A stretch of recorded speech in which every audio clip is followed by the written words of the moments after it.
할렐루야. 12월 오늘이 셋째 주인데요.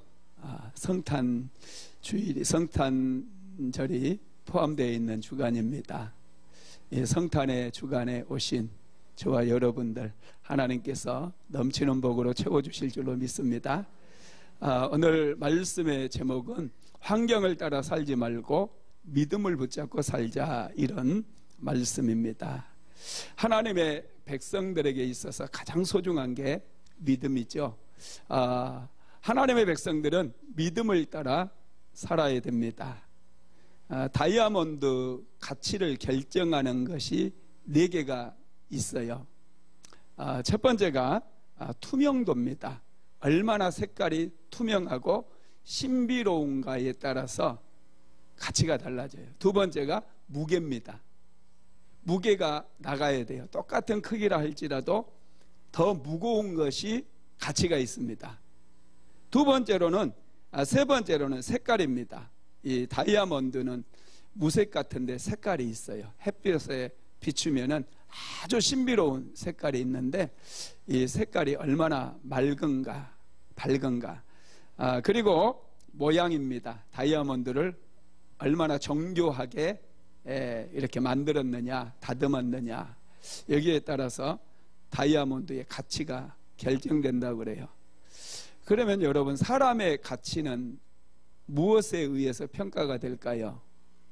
사람의 가치는 여러분, 지식, 그 사람이 가지고 있는 지식이라든지 또 재산이라든지 또 학벌이라든지 뭐 이런 것들로 이렇게 우리는 결정된다고 생각을 하잖아요.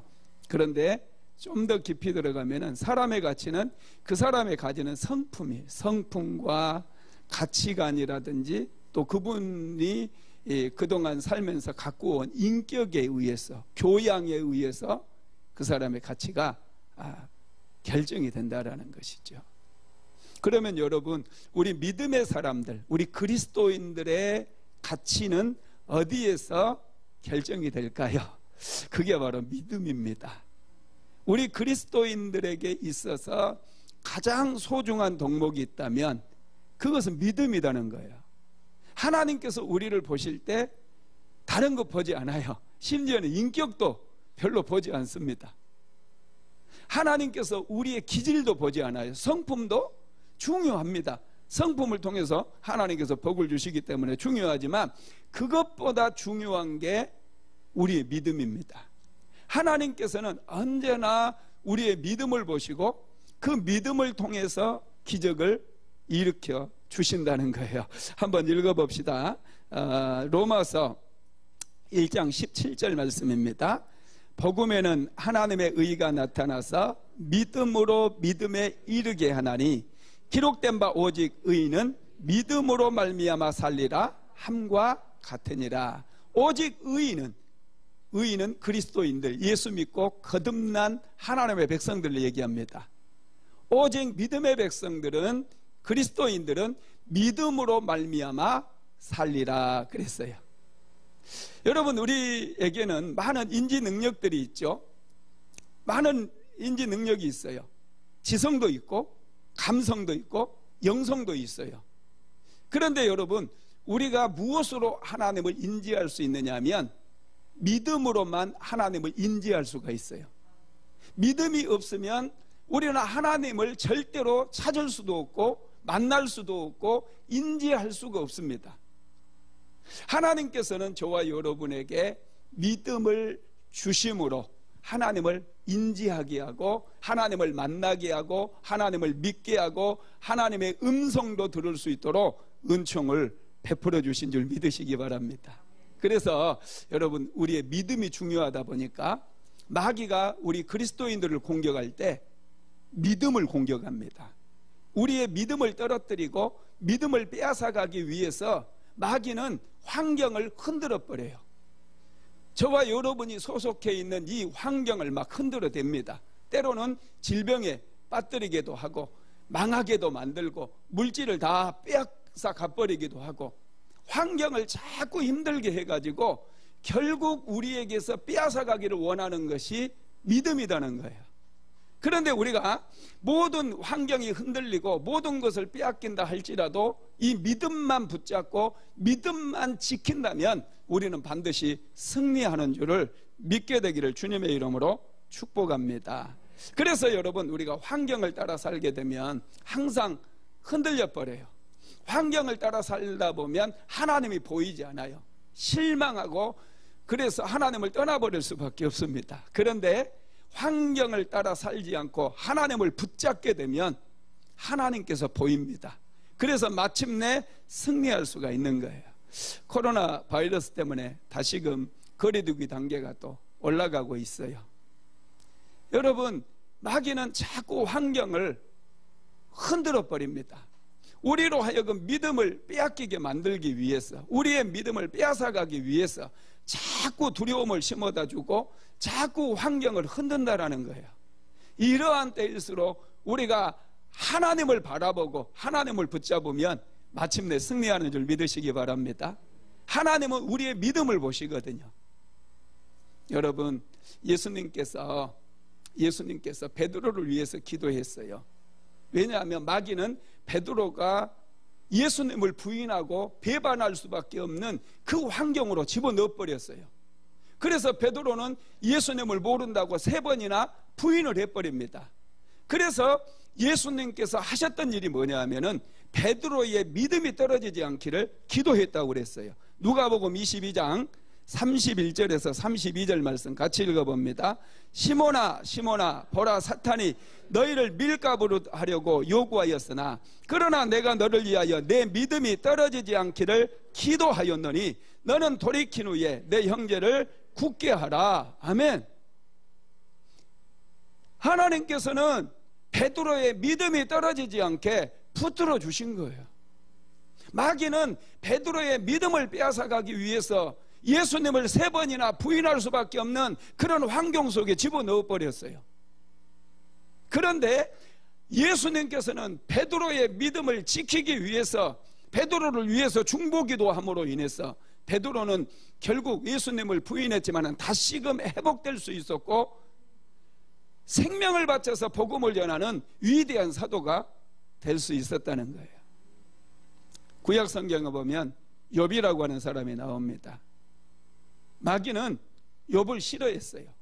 욥이 신실하게 하나님을 섬기는 것이 배가 아팠습니다. 그래서 하루나 하나님 앞에 나아가서 하나님께서 욥을 자랑하시자 그가 하나님께 축복을 받았기 때문에 하나님을 잘 섬기는 것이지 가진 거 다 빼앗기면 틀림없이 그는 하나님을 저주하고 하나님을 떠날 것입니다.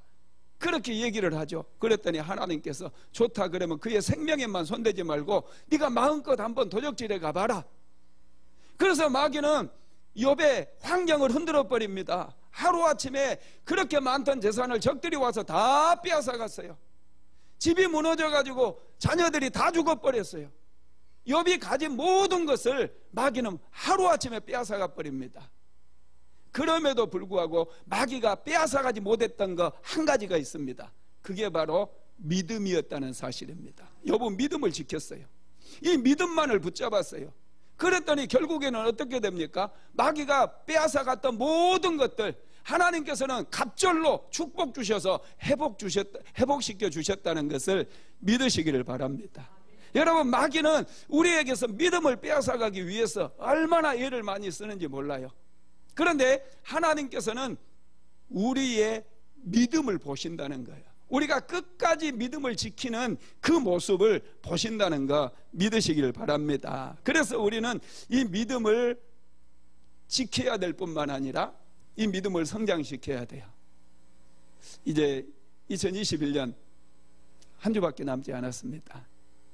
우리가 2021년을 돌아보면서 점검해야 될 것들이 많이 있어요. 돌아보고 새롭게 점검을 하면서 새로운 계획을 세워야 됩니다. 여러분, 우리가 가장 먼저 돌아봐야 될 게 있다면 그것은 바로 우리의 믿음이에요. 내가 2021년 동안 어떻게 신앙생활을 했는지, 내 믿음이 얼만큼 성장했는지 다시 한번 돌아보고 내 믿음이 퇴보했다라고 한다면 내 믿음을 끌어올려야 돼요. 하나님 앞에 하나님 나의 믿음 없음을 도와주시옵소서. 우리가 다시 한번 우리의 믿음을 새롭게 회복할 수 있다면 우리는 2021년을 잘 살아낸 거예요. 하나님께서 은혜로 주시고 축복으로 주셨는데 내 믿음이 퇴보해버렸다면 여러분 이것은 하나님 앞에 부끄러운 일이에요. 다시금 돌아보면서 하나님 나의 믿음 없음을 도와주세요. 하나님 앞에 나아가서 우리의 믿음을 올려드리면서 우리의 믿음이 성장할 수 있도록 도와달라고 기도해야 된다는 거예요. 이게 굉장히 중요합니다. 왜냐하면 믿음이 성장할 때 하나님이 감동하셔요. 하나님은 언제나 내가 가진 재산을 보고 내가 드리는 헌금을 보고 감사하는 게, 감동받는 게 아니에요. 하나님께서 감동하실 때는 내 믿음을 보시고 감동하시는 거예요. 그래서 믿음이 있는 곳에 기적이 일어나요. 믿음이 있는 곳에 하나님의 역사가 일어나기 시작한다는 거예요. 그러니까 우리가 2021년을 마무리하면서 다시 한번 내 믿음을 점검해 보고 내 믿음의 현주소를 한번 살펴보면서 믿음을 키워나가야 된다는 사실을 믿게 되기를 주님의 이름으로 축복합니다. 여러분 믿음은 언제 성장하느냐? 믿음 고난을 통해서 성장해요. 환경이 요동을 치고 환경이 나를 고통스럽게 만들어요. 심지어 베드로를 보세요. 어떻게 예수님을 부인할 수 있겠어요? 그런데 예수님을 3번이나 부인할 수밖에 없는 그런 환경 속에 마귀는 베드로를 밀어 넣어버렸어요. 우리는 이 코로나 때문에 굉장히 어려웠잖아요. 예배도 온전한 예배를 드리지 못하고 비대면으로 예배를 드릴 수밖에 없는 그 참담한 상황 속에서 우리가 얼마나 많이 고통을 당했어요. 마음껏 부르짖고 마음껏 찬송하면서 하나님 앞에 나와서 우리가 하나님께 감사함으로 거룩한 산제사를 드려야 되는데 그렇게 하지 못했어요. 얼마나 이게 참 원통하고 기가 막힌 일이었습니까? 하지만은 우리가 믿음만큼은 우리가 지킨 줄로 믿습니다. 하나님께서 그 마음을 기뻐하신다는 거예요. 그렇지만은 여러분 이런 고난들을 통해서 우리에게 찾아왔던 이 코로나 바이러스라고 하는 이 고난을 통해서 우리가 잊어버리면 안 돼요. 절대로 우리의 믿음이 약해지거나 떨어져서는 안 된다라는 사실입니다. 오늘 어려움 속에서도 예수님을 찾아왔던 한 여인이 있습니다. 이 여인을 통해서 우리가 어떻게 믿음을 지켜야 되는지 한번 살펴보는 시간이 되기를 주님의 이름으로 축복합니다. 오늘 본문에 보면은 시험을 당하고 무시당하고 계치급을 받으면서까지도 끝까지 참고 인내했던 한 이방 여자가 나오는데요. 한번 읽어봅시다. 마가복음 7장 24절에서 26절까지입니다. 예수께서 일어나사 거기를 떠나 두로 지방으로 가서 한 집에 들어가 아무도 모르게 하시려 하나 숨길 수 없더라. 이에 더러운 귀신 들린 어린 딸을 둔 한 여자가 예수의 소문을 듣고 곧 와서 그 발 아래 엎드리니 그 여자는 헬라인이요 수로보니게 족속이라. 자기 딸에게서 귀신 쫓아내 주시기를 간구하거늘. 예수님께서 가나안 땅, 이 이스라엘 백성들이 살고 있었던 이 지역을 벗어나게 되죠. 그래서 이방 땅인 시돈과 두로가 있는 그 지역으로 가셨어요. 그때 한 여자가 예수님께 나와서 예수님의 이름을 부르죠. 이 여자는 이방 여인이고 가나안 여인이라고 얘기하면서 오늘 본문 26절에 보면은 헬라인이요 수로보니게 족속이라 이렇게 기록이 되어 있어요. 이 여인은 이스라엘의 하나님 여호와를 모릅니다. 가나안 땅에는 바알신을 섬기고 있었어요. 예수님 당시까지도 시돈이나 두로에 사는 모든 사람들은 전부 바알신을 비롯한 그런 우상을 섬기면서 그들이 살았다라는 거예요. 이 여인은 우상을 섬기면서 생각을 했어요. 자기 딸이 흉악하게 귀신이 들렸는데 우상의 힘이나 그 능력으로는 자기 딸이 고침을 받지 못했습니다. 오히려 이 딸이 더 날뛰는 거예요. 물속에도 들어가고 불속에도 들어가고 너무나 고통스러웠어요. 그래서 자기가 섬겼던 신에게 제물도 드리고 자기가 섬겼던 신에게 온갖 제사를 다 드려보고 자기가 섬겼던 제사장을 찾아가서 도움을 호소했지만은 그 누구도 이 여인에게 도움이 될 수가 없었어요. 그런데 어느 날 예수님께서 그 동네에 오신 거예요. 많은 사람들이 예수님을 따라왔어요. 주변에서 하는 말이 예수님은 안진병이도 고치고 소경의 눈도 치료하며 귀신도 쫓아낸다라는 거예요. 그래서 이 여인은 간절한 마음으로 예수님 앞에 나옵니다. 그리고 예수님께 자기의 딸의 얘기를 하게 되죠. 한번 읽어봅시다. 마태복음에 보면 똑같은 본문이 나오는데요, 마태복음 15장 22절 한번 읽어볼까요? 주 다윗의 자손이여 나를 불쌍히 여기소서, 내 딸이 흉악히 귀신 들렸나이다. 아멘. 예수님을 주 다윗의 자손이라고 불러요. 이 말은 메시아라는 얘기입니다. 우리의 구원자라는 얘기예요. 여러분, 이방 여인인 이 수로보니게 여인이 어떻게 해서 예수님을 다윗의 자손, 다시 말씀드리면 메시아라고 깨닫게 되었는지 정말 이건 신비한 일이에요. 이 여인은 예수님을 구원자라고 믿고 있었어요. 하나님이라고 믿고 있었다는 거예요. 그래서 하나님께 나와서, 예수님께 나와서 주 다윗의 자손이여 나를 불쌍히 여기소서, 내 딸이 흉악한 귀신에 붙들려 있습니다. 내 딸을 고쳐주소서, 이렇게 요구를 한 것이죠. 그런데 여러분, 예수님의 반응이 어떻습니까? 침묵이에요. 침묵. 아무 말씀도 안 하셔요. 그러니까 이 여자가 계속해서 소리를 높입니다. 이 여인이 예수님의 이름을 부르면서 내 딸을 고쳐달라고 계속해서 소리를 질러요. 마태복음에 보면 그 현장이 느껴집니다. 그때 제자들이요, 예수님, 저 여자 너무 시끄러워요. 빨리 좀 고쳐서 보내버리세요. 이렇게 얘기해요. 제자들이 그럽니다. 그때 예수님께서 뭐라고 말씀하시느냐 하면은 마태복음 7장 27절 한번 읽어볼까요? 예수께서 이르시되 자녀도 먼저 배불리 먹게 할지니 자녀의 떡을 취하여 개들에게 던짐이 마땅치 아니하니라. 아멘. 예수님께서 뭐라고 말씀하시느냐 하면 자녀들로 먼저 배불리 먹게 한다는 거예요. 그리고 자녀의 떡을 빼앗아 가지고 개들에게 던져주는 것이 마땅치 않다라는 거예요.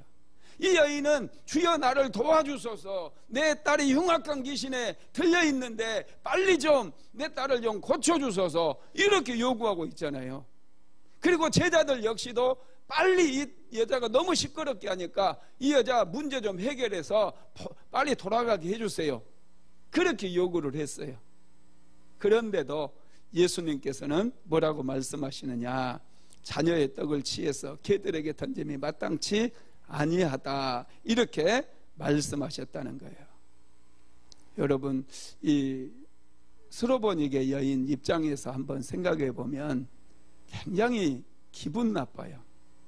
사람이요, 감정이 상해버리면 이게 아무리 좋은 거 줘도요 기분 나빠서 안 받거든요.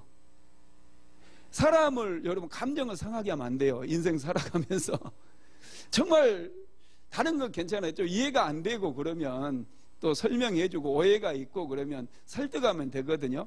그런데 사람의 마음이 상해버리잖아요. 감정이 상해버리면 이건 끝나는 거예요. 그래서 여러분, 문제가 생길 때에 절대로 우리가 하지 말아야 될 게 감정을 상하게 하면 안 돼요. 그 사람의 감정을 상하게 하면은 관계가 회복되기가 무척 어려워요. 어떤 일이 있어도 서로 존중하면서 이렇게 존중하면서 좀 끝을 내야 돼요. 존중하는 마음으로 마무리를 해야 돼. 그래야 나중에라도 좋은 마음이 생기게 되거든요.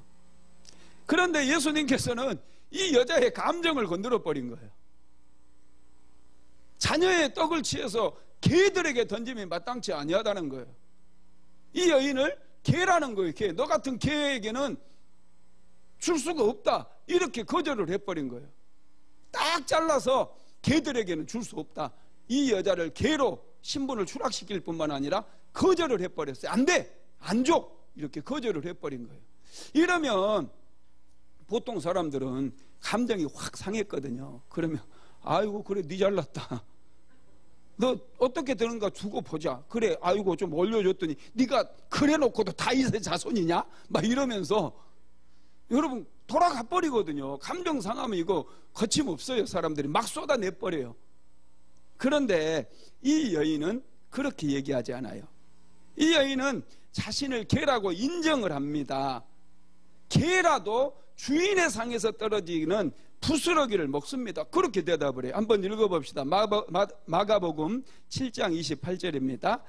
여자가 대답하여 이르되 주여 올소이다마는 상 아래 개들도 아이들이 먹던 부스러기를 먹나이다. 아멘. 여기서 예수님께서 굉장히 충격을 받습니다. 예수님께서 이 여인에게 개라고 말씀했거든요. 자녀들의 떡을 취해서 개들에게 던져주는 것이 마땅치 않다라고 거절을 해버렸거든요. 두 가지의 큰 충격을 줬어요. 그럼에도 불구하고 이 여인은 포기하지 않았다라는 거예요. 이 여인은 자신을 개라고 인정하면서 개들도 자녀들의 상에서 떨어지는 부스러기를 먹는다는 거예요. 이게 뭡니까? 자녀들이 먹다가 흘린 밥풀떼기 하나라도 저에게 달라는 거예요. 침 묻은 밥풀떼기 하나라도 제가 그걸 먹을 수 있다면 먹겠다라는 거예요. 여러분, 이게 바로 믿음이라는 거예요.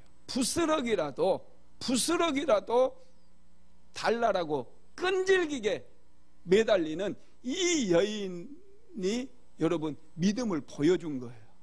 하나님께서는 여러분 굉장히 이런 믿음을 기뻐하십니다. 이 여인은 시험을 당하면서도 점점 믿음이 성장을 해요. 그리고 이 여인이 개들도 자녀들의 상에서 떨어지는 부스러기를 먹나이다 이렇게 고백했을 때 예수님께서 굉장히 감동을 하셔요. 예수님께서 그것이 바로 이 여인의 믿음에서 나온 고백이라는 사실을 알고 엄청나게 감동을 받습니다. 그리고 이 여인의 딸의 귀신을, 이 여인의 딸을 붙잡고 있던 귀신을 쫓아내 주셨어요. 기적이 일어나 버렸어요. 그래서 여러분, 믿음이 있는 곳에 항상 기적이 일어난다라는 사실을 믿게 되기를 주님의 이름으로 축복합니다. 가나안 여자는 자기의 자존심을 내세우지 않았습니다. 오히려 이런 시험을 겪으면서도 이 여인은 믿음을 키웠다는 거예요. 이게 여러분 정말로 소중하고요. 예수님은 가나안 여인의 믿음에 감동을 받으셨고 그 믿음 때문에 기적을 만들어 주셨어요. 그러면 이 가나안 여자의 믿음은 어떤 믿음일까? 이 믿음에 대해서 오늘 좀 살피도록 합시다. 첫째는요, 환경을 바라보지 않고 예수님만 바라보는 믿음이었어요. 가나안 여인은 자신이 이방인이라는 걸 잘 알고 있잖아요. 유대인들은 이방인들과 얘기도 잘 안 했어요. 말도 섞지 않았어요. 같이 식사도 안 해요. 여러분, 이런 장애물이 있었어요. 그리고 이 여인은 우상도 섬겼던 여인이었어요. 지금은 이 여인이 예수님을 찾아서 유대 땅으로 온 게 아니라 주변에 수많은 가나안 사람들이 둘러싸여져 있어요. 만약에 이 여인이 예수님께 나와서 도움을 요청한 것을 안다면 나중에 그 지역에 같이 살아야 될 사람들이 그 여자를 손가락질할 수 있어요. 아니, 바알신을 섬기려면 끝까지 섬겨야지 왜 저 여자는 배교하고 그러냐? 아, 저 배신자, 상종하면 안 돼. 얼마든지 그렇게 요구할 수 있거든요. 환경이 예수님께 나아가는 것을 지금 허락하지를 않았어요. 그럼에도 불구하고 이 여인이 예수님에 대한 소문을 들었을 때 그 모든 환경들을, 요동치는 환경들을 짓밟아버리고 오직 예수님만을 바라보고 예수님 앞에 나왔다는 거예요. 그리고 예수님께서도 지금 뭐라고 말씀하셨어요? 자녀들의 떡을 취해서 개들에게 던짐이 마땅치 않다고 그랬어요. 자기를 무시해버렸어요. 요구를 한 칼에 거절해버렸어요. 굉장히 마음이 상하고 속이 상했어요. 그럼에도 불구하고 끝까지 예수님을 바라본 거예요. 이 예수님을 붙잡아야 된다. 이 예수님을 놓치면 내 딸은 평생 귀신에 붙들려가지고 불 속에 들어가고 물 속에 들어가서 그렇게 죽고 말 것이다. 그런 절박한 마음으로 예수님을 끝까지 바라봐 왔어요. 절대로 예수님을 외면하시지 않을 것이다. 반드시 예수님께서는 내 기도에 응답해 주실 것이다. 그래서 예수님을 끝까지 붙잡았다라는 거예요. 여러분, 환경은 얼마든지 요동쳐요. 저와 여러분이 살고 있는 이 땅은 완전한 땅이 아니에요. 이 땅은 여러분 여러 가지 문제가 있는 곳이에요. 죄가 들어와서 하나님께서 창조해 주신 이 땅의 균형이 깨졌어요. 한쪽으로 자꾸 치우쳐요. 여러분, 대통령이 되려고 하는 사람들도 보니까 얼마나 문제들이 많습니까? 하물며 저와 여러분 같은 사람들은 더 문제가 많지 않겠습니까? 환경이 막 요동을 치니까 여러 가지 문제들이 생기고, 이 환경 바라보면은 그래서 우리가 믿음을 잃어버려요. 하나님을 잃어버려요. 예수님이 보이지 않습니다. 그 풍랑과 이 환경의 풍파가 너무나 커가지고 예수님을 자칫 잘못하면 잊어버리며 살 수 있다는 거예요. 그런데 이런 어려움의 시기, 특별히 2년 동안 코로나 바이러스가 계속되고 있는 그런 시기잖아요. 이런 때 우리가 예수님만 바라볼 수 있다면 우리는 반드시 승리하는 줄 믿으시기 바랍니다. 베드로는 예수님께서 풍랑이는 바다에 찾아오셨을 때 주여 나를 바다 위로 걸어 주께로 오라 하소서 그렇게 요청을 했어요.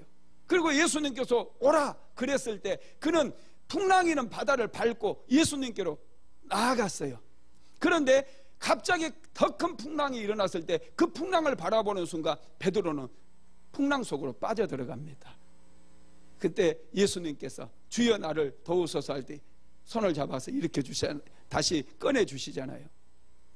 여러분, 우리가 환경의 풍랑 속에서 잠깐 눈을 떼면은 이 풍랑을 바라보다 보면은 환경에 함몰돼 버릴 수 있다라는 거예요. 이럴 때 예수님만 바라보게 되기를 주님의 이름으로 축복합니다. 예수님 바라보면 병도 나을 수 있고, 예수님 바라보면 구원도 받을 수 있고, 문제도 해결받을 수 있음을 믿게 되기를 주님의 이름으로 축복합니다. 자꾸 자신의 생각을 의지하는 것은 믿음이 아니에요. 또 목사님의 안수 기도의 능력을 믿는 것도 믿음이 아닙니다. 예수님을 바라보는 것, 그래서 끝까지 포기하지 않는 것, 이게 믿음인 것 믿으시기 바랍니다. 환경은 항상 요동칩니다. 누가복음 5장에 보면은 한 중풍병에 걸려있는 한 사람이 나와요. 그 사람에게 4명의 친구가 있었어요. 이 4명의 친구가 중풍병에 걸린 사람을 침상째 들고 예수님께 데려옵니다. 그런데 예수님이 계신 곳에는 사람이 너무 많았어요. 군중들 때문에 친구를 도저히 예수님 앞에 데리고 갈 수가 없는 거예요. 여러분, 이 환경을 보았다라고 한다면 이 사람들은 포기했을 거예요. 아, 나중에 사람 좀 가면 오자 하고 다시 친구를 집에 데려다 줘버렸을 거예요. 그러면 이 친구는 절대로 기적을 경험하지 못하는 거예요. 그런데 이 4명의 친구는 예수님을 바라보았어요. 예수님을 바라보니까 지혜가 생깁니다. 그래서 그들은 지붕으로 올라갑니다. 지붕을 뚫어버렸어요. 밧줄을 달아서 친구를 예수님 앞에 내려놓았어요. 예수님께서 그들의 믿음을 보시고 이 친구를 고쳐주신 줄 믿으시기 바랍니다. 세상은 방해할 게 너무 많아. 우리 믿음을 가로막는 것이 너무 많아요. 환경 때문에. 여러분, 성경에 예수님이 많은 사람이 둘러싸여 있을 때 여러분, 예수님을 찾아왔던 사람들이 한두 명이겠습니까? 질병 때문에 고통당하는 사람들 데려왔다가 돌아간 사람이 훨씬 많습니다. 고침받지 못하고 돌아갔던 사람이 훨씬 많아요. 왜냐하면 그 사람들은 환경을 바라봤거든요. 사람이 너무 많다, 나중에 오자 하고 돌아갔거든요. 그러다 보니까 기적의 주인공이 되지 못한 거예요. 그런데 성경에는 왜 기적을 경험한 사람들의 이야기가 나오느냐? 바로 환경을 돌파하고 믿음의 눈으로 예수님을 바라보고 마침내 기적을 경험했기 때문에 성경이 기록됐다는 거예요. 이게 믿음이기 때문에 여러분, 우리 그리스도인들이 지켜야 될 게 믿음이에요. 그리고 환경에 너무 여러분 치우치지 마세요. 환경에 좌지우지 돼버리면 우리의 믿음을 잃어버려요. 우리는 믿음을 붙들어야 돼요. 욥처럼 믿음을 붙들면 다 잃어버린 그런 상황 속에서도 하나님께서 반드시 갑절의 축복을 주신다는 거 믿으시기를 주님의 이름으로 축복합니다. 예수님께서는 이렇게 믿음을 보시고 감동하시죠. 또 12회를 혈루증으로 고통당했던 그 여인도 보세요. 예수님의 소문을 듣고 예수님께 나와왔더니 너무나 많은 사람들이 예수님을 에워싸고 있어요. 이 여인이 속으로 생각할 수 있어요. 아, 오늘은 사람이 너무 많구나. 오늘만 날이냐? 내일 오자 하고 돌아갈 수 있거든요. 그런데 그 여인은 환경만 바라보지 않았어요. 오늘 내가 예수님을 만나지 아니하면 나는 고침을 받을 수 없다. 이런 마음을 가지고 사람들을 해칩니다. 밀쳐버립니다. 그리고 예수님의 옷자락에 손을 댔어요. 예수님은 그 행위가 바로 믿음이었다고 그러면서 이 혈루증 여인의 믿음을 칭찬해 주시는 거예요. 할렐루야. 여러분, 믿음은 물러서지 않는 거예요. 환경 때문에 자꾸 예배도 중단해버린 교회들이 있고 그러는데 단 한 명이라도 예배를 드리는 거예요. 그게 믿음이에요. 이 믿음이 얼마나 중요한지 몰라요. 이 믿음만 우리가 붙든다면 못할 일이 없는 줄 믿으시기를 바랍니다. 두 번째, 이 가나안 여인의 믿음은 분별력이 있는 믿음이었습니다. 여러분, 이 가나안 여자는 우상을 숭배했던 여인이었다고 제가 말씀드렸죠. 가나안 종교를 믿었어요. 그런데 자기가 섬겼던 신에게 문제를 가지고 갔지만 문제가 해결이 안 됐어요. 지성을 들여보고 예물도 들여보고 다 해봤어요. 그런데 안 되는 거예요. 그래서 이 여인이 나름대로 고민이 많았을 거예요. 정말 하나님이 살아계시고 천지 만물을 창조하신 하나님이 계신다면 어찌하여 나의 기도에 응답해 주시지 않은 것일까? 그런 고민이 있었을 겁니다. 그런데 이스라엘에서 온 한 남자가 있는데 그분은 안진뱅이로 일으키고 소경의 눈도 뜨게 한다는 거예요. 그분은 다윗의 자손이며 다윗의 자손을 통해서 하나님께서 이 땅에 메시아를 보내주신다라고 하는 그런 약속이 있다라고 하는 그런 말씀을 이 여인은 틀림없이 들었던 거예요. 엘리야라고 하는 선지자도 여러분 시돈 땅 사르밧 과부에게 가서 공개를 받았잖아요. 그래서 그곳에 여러분 3년 동안 있으면서 엘리야 선지자가 그냥 있었겠어요? 그 지역에 있는 사람들에게 복음을 전하지 않았겠습니까? 그러니까 어쩌면은 이 복음을 들었던 엘리야 선지자에게 하나님에 대한 소문과 약속의 말씀을 들었던 그 사람들이 있었을 거예요. 그래서 이 시돈 여인도 우상을 섬기는 그런 가운데 있었지만은 이스라엘의 하나님이 참된 하나님이시고 이스라엘의 하나님께서 이제 다윗의 후손으로 메시아를 보내주신다라고 하는 그런 어떤 전설 같은 얘기를 이 여인이 들었을 거다는 거예요. 그래서 예수님께서 이 시돈 땅에 오셨을 때 와, 이분이 바로 메시아구나 바로 알아보는 거예요. 분별력이 있었어요. 그래서 예수님께 나와서 자기의 딸을 고쳐달라고 요구할 수가 있었던 것이, 여러분, 분별력이 지혜입니다. 지혜라고 하는 건 다른 게 아니에요. 선과 악을 분별하는 거, 해야 할 일과 하지 말아야 될 일을 분별하는 거예요. 하나님의 말씀인지 이게 가짜인지 짝퉁인지 분별하는 거, 이게 지혜인 것이, 이 여인은 지혜로운 여인이었어요. 여러분, 여호수아가 가나안 땅을 정복할 때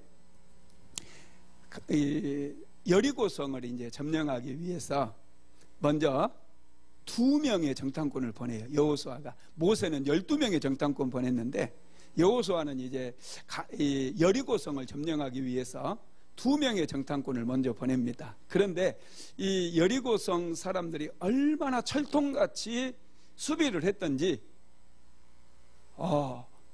정탐꾼 2명이 들어가자마자 발각이 돼버렸어요. 그리고 이 정탐꾼이 지금 어떤 지역을 거쳐서 어디로 이렇게 들어갔는지 동선이 다 파악이 됐어요. 요즘 우리나라도 코로나 막 이렇게 추적하잖아요. 코로나 동선 막 전에 막 그런 거 다 문자 메시지도 보내기도 하고 그랬었는데, 여러분, 이 정탐꾼, 이 2명의 정탐꾼의 동선이 완전히 다 파악이 돼버렸어요. 그래서 여리고 왕에게 바로 들어갑니다. 여리고 왕은 군대를 끌고 기생 라합의 집에 지금 2명의 정탐꾼이 들어가서 나오지 않았다는 얘기를 딱 첩보를 듣고 기생 라합을 찾아와 가지고 너희 집에 지금 정탐꾼 2명이 들어갔다, 그 정탐꾼을 빨리 있는 곳을 얘기해라, 그렇게 요구하거든요. 그때 기생 라합은 굉장히 고민을 하죠. 아무래도 자기 나라잖아요. 여리고성은 자기가 살고 있는 그런 나라고, 그 민족들은 자기의 다 친인척들 아니겠습니까? 고민을 해요. 그러다가 이 기생나합은 하나님을 선택을 해버립니다. 이스라엘이 섬기는 그 하나님을 나도 믿겠다 선택을 해버려요. 그리고 나서 이제 그 왕에게 얘기하기를, 해가 지기 전에 바로 우리 집에서 빠져나가가지고 저쪽으로 갔다. 왕이시여, 빨리 쫓아가면은 아마 그 두 사람 잡을 수 있으니까 빨리 쫓아가세요. 그런 거예요. 그러니까 왕은 이 기생나합의 말을 듣고 그냥 군대를 이끌고 팍 성 밖으로 나가서 추격을 한 것이죠. 그리고 나서 이 두 명의 정탐꾼을 이제 불러 올린 다음에 기생나합이 이렇게 말을 해요. 한번 기생나합의 말을 한번 들어봅시다. 여호수아서 2장 9절에서 13절입니다. 말하되 여호와께서 이 땅을 너희에게 주신 줄을 내가 아노라. 우리가 너희를 심히 두려워하고 이 땅 주민들이 다 너희 앞에 간담이 녹나니 이는 너희가 애굽에서 나올 때에 여호와께서 너희 앞에서 홍해물을 마르게 하신 일과 너희가 요단 저쪽에 있는 아모리 사람의 두 왕 시온과 옥에게 행한 일, 곧 그들을 전멸시킨 일을 우리가 들었음이니라. 우리가 듣자 곧 마음이 녹았고 너희로 말미암아 사람이 정신을 잃었나니 너희의 하나님 여호와는 위로는 하늘에서도 아래로는 땅에서도 하나님이시라. 그러므로 이제 청하노니 내가 너희를 선대하였은즉 너희도 내 아버지의 집을 선대하도록 여호와로 내게 맹세하고 내게 증표를 내라. 그리고 나의 부모와 나의 남녀 형제와 그들에게 속한 모든 사람을 살려주어 우리 목숨을 죽음에서 건져내라. 아멘. 기생 라합이에요. 신분이 비천해요. 그런데 이 여인은 지혜가 있었어요. 분별력이 있었어요. 여리고성 사람들이 섬겼던 신은 가짜라는 걸 알았어요. 그래서 그가 뭐라고 고백합니까? 너희의 하나님 여호와는 위로는 하늘에서도 아래로는 땅에서도 하나님이라는, 상천하지의 하나님이라는 거예요. 이것을 기생나합은 알았던 거예요. 그래서 정탐꾼을 숨겨두었어요. 이게 믿음이에요. 하나님을 상천하지의 하나님으로 믿은 거, 이 믿음을 하나님께서 굉장히 크게 보셨어요. 그래서 나중에 여러분 이 기생나합이 이 두 명의 정탐꾼 중에 한 사람이 아마 살몬이었을 것이다, 이렇게 이제 얘기를 하거든요. 성경학자들이. 두 명의 정탐꾼과 눈이 맞아가지고 한 명과 눈이 맞아서 결혼을 해요. 그래서 살몬이 여러분 이 기생나합의 남편이 되거든요. 그리고 기생나합은 이 믿음 때문에 어디에 이름이 기록됩니까? 예수님의 족보에 이름이 기록이 되어져요. 와, 여러분 얼마나 큰 믿음입니까? 이 분별하는 이 믿음. 여러분 이 가나안족 여인, 이 여인도 여러분 분별하는 믿음이 있었다는 거, 이게 지혜입니다. 할렐루야. 우리 순복음 안디옥교회 성도들에게는 이 분별하는 믿음이 있게 되기를 주님의 이름으로 축복합니다. 세 번째로는 부스러기라도 먹겠다라고 하는 끈질긴 믿음이었어요. 오늘 수로보니게 여인은 예수님께서 자녀의 떡을 취해서 개들에게 던짐이 마땅치 아니하니라 이렇게 말했습니다. 그럴 때 이 수로보니게 여인은 포기하지 않았어요. 자신을 인정을 합니다. 개같이 신분이 비천하다는 것을 인정을 해요. 그리고 나서 개들도 주인의 상에서 떨어지는 그 밥풀떼기를 먹습니다. 나에게 부스러기라도 주시옵소서, 이렇게 구했다라는 것이죠. 이 여인의 믿음은 아주 끈질긴 믿음이에요. 그리고 부스러기라도 소중히 여기는 그런 믿음입니다. 여러분 이 믿음을 하나님께서는 기쁘게 여기세요. 예수님께서 오병이어의 기적을 일으키고 보리떡 5개와 물고기 2마리로 5,000명 되는 사람을 배불리 먹였어요.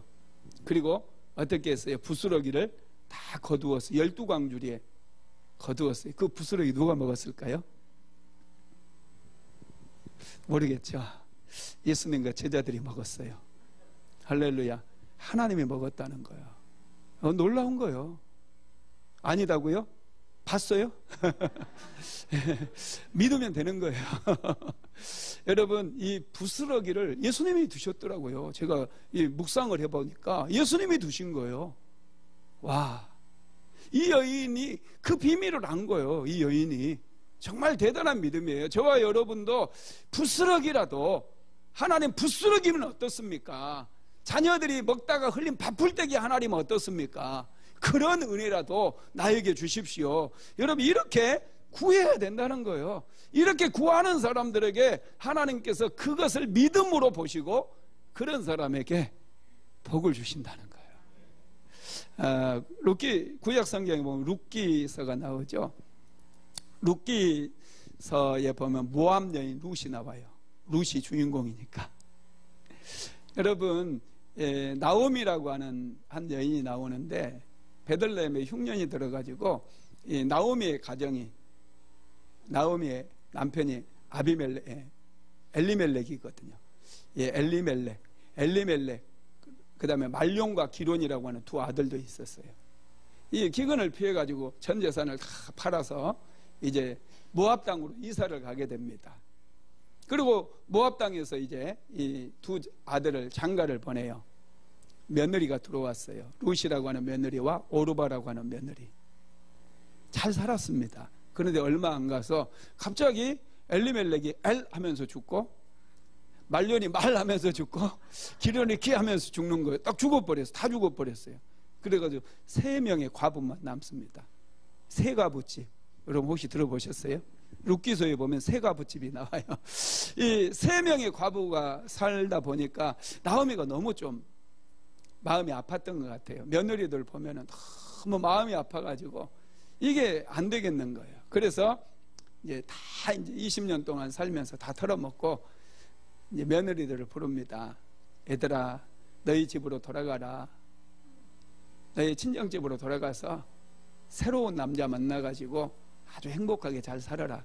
나는 내 고향으로 돌아가겠다. 그런 거예요. 두 며느리가 깜짝 놀라면서 안 하겠다는 거예요. 이제 집을 떠나오죠. 또 가다가 돌아가라 그래요. 그랬더니 며느리 중에 오르바라고 하는 며느리가 집으로 돌아갑니다. 그리고 룻에게도 다시 강권을 해요.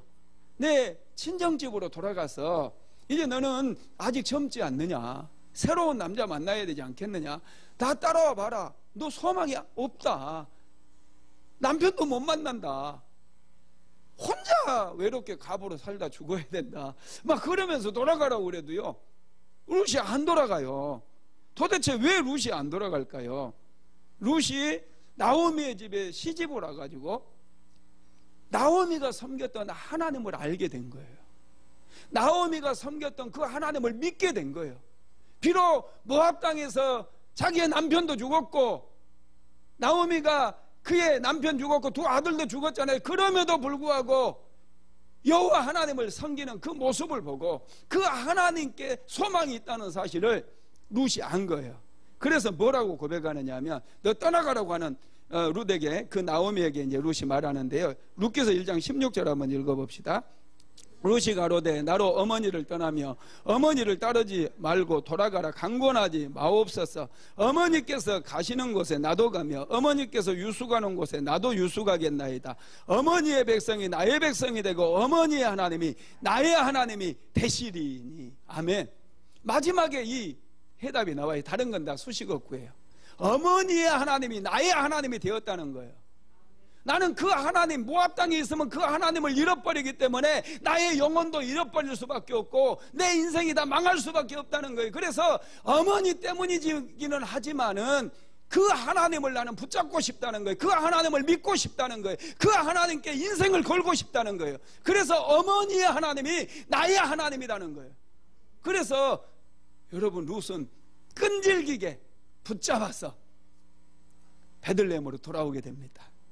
그것을 믿음으로 보신 거예요. 그래서 룻기서가 만들어졌어요. 그래서 룻은 하나님께서 이제 베들레헴으로 돌아와서 보아스라고 하는 유력한 남자를 만나게 되고, 여러분, 이 보아스를 통해서 아들을 얻게 되고, 그래서 어떻게 됩니까?